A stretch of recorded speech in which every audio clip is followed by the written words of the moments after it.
रोचक है घर संसार, जहां उपलब्ध है एक नहीं 51,000 वैरायटियों के साथ कम दाम में अच्छी क्वालिटी का सामान।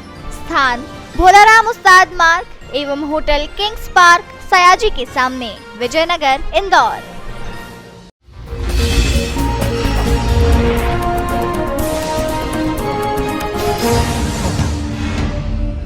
इंदौर में पति पत्नी के बीच हुए मामूली विवाद के बाद पत्नी अपने मायके चली गई थी, लेकिन पति पत्नी का तलाक नहीं हुआ था और उसके बावजूद भी पत्नी की दूसरी जगह शादी कराई जा रही थी।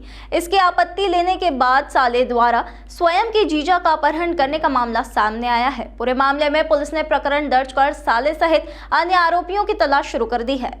दरअसल मामला यह है कि द्वारकापुरी थाना क्षेत्र में रहने वाले नईम कुरैशी की 2021 में शादी हुई थी, लेकिन 2022 में नईम कुरैशी की पत्नी के साथ उनका विवाद चल रहा था और इसी विवाद के कारण नईम कुरैशी की पत्नी मायके में रह रही थी।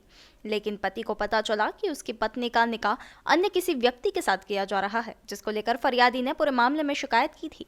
इस शिकायत को वापस लेने के लिए फरियादी नईम कुरैशी उसके साले रिजवान द्वारा अपने अन्य 4 साथियों के साथ मिलकर जीजा का अपहरण कर ले गया और कार में बिठाकर जमकर मारपीट की गई और जो शिकायत की थी उसे वापस लेने की धमकी दी गई। पूरे मामले में फरियादी नईम कुरैशी ने थाने पहुंचकर शिकायत दर्ज कराई है। पुलिस घटना में आसपास लगे सीसीटीवी फुटेज के आधार पर आरोपी रिजवान और उसके अन्य साथियों की तलाश में जुटी हुई है। वहीं पूरी घटना सीसीटीवी कैमरे में कैद हुई है। वहीं फिलहाल पुलिस सीसीटीवी फुटेज के आधार पर बदमाशों की तलाश में जुटी है। द्वारकापुरी थाना क्षेत्र के अंतर्गत एक जो फरियादी है उसके द्वारा रिपोर्ट लिखाई गई है। इस तरह का मामला सामने आया है। इसमें फरियादी को द्वारा ये बताया गया कि उसकी जो पत्नी थी मायके गई हुई थी और मायके जाने के बाद फिर उसका जो साला था उसने उसकी पत्नी की कहीं दूसरी जगह शादी करा दी, जबकि उसका तलाक भी नहीं हुआ था।